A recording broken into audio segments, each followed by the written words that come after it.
it has to do with this conversation around what makes somebody committed to longevity, or what makes somebody a vitalist. And there are different paths that we take. Yeah. So if you look at the paths, you could say, well, some people get to it because they have a near-death experience, and that kind of is the trigger that wakes them up. Yeah. Some people, they just from a very early age know that they want to live as long as possible and that aging is not good, et cetera, et cetera. Some people are in the lab working with biology and they see they can change biology, and then, they suddenly realize, oh, wait a second, maybe I can change my biology. Why should we tolerate something we don't want? Yeah. So I guess, and there are a few other cases which we could go through. There are, I think, 6 or 7 paths people take. But aside from a very small minority, of this very small minority, because most people never get to that point, most people have a trigger.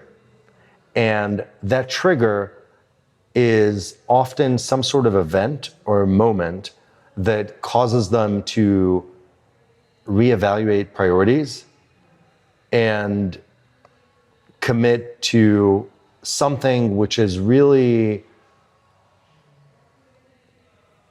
not typical in society, and therefore very high friction to get to.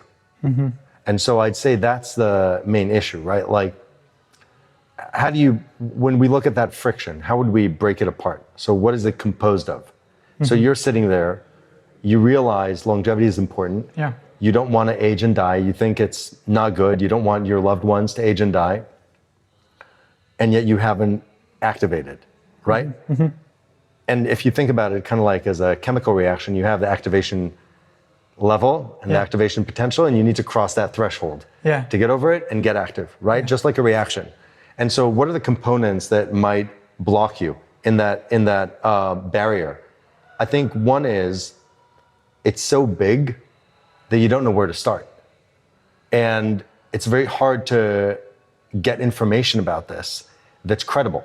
So who can I trust about what can we do about longevity? And I'm not a PhD in biology, so how could I do anything? Or, these are stories we tell ourselves, yes, but they're also grounded in some natural fears. So I think they're very common stories we say. Now you could say these are excuses, but they're part of what makes up this wall, which blocks the activation. Another blocker is your financial circumstances. So some people, they just need to make a living, or you could say life circumstances. They may be in a bad relationship, or they have an ailing parent, or some other situation. They may be in a country that's going through a war, or something like that. I mean, a lot of people, they're in those situations, and then exclude the people who may not have either the intellectual capacity or other capacities to even engage with this. It's easy to self-select and be around people who are lucky to have been well educated and maybe won the genetic lottery, so they have a lot of kind of gifts, et cetera. But a lot of people are not in that position, and so for them it's an even higher wall, I think, to get active.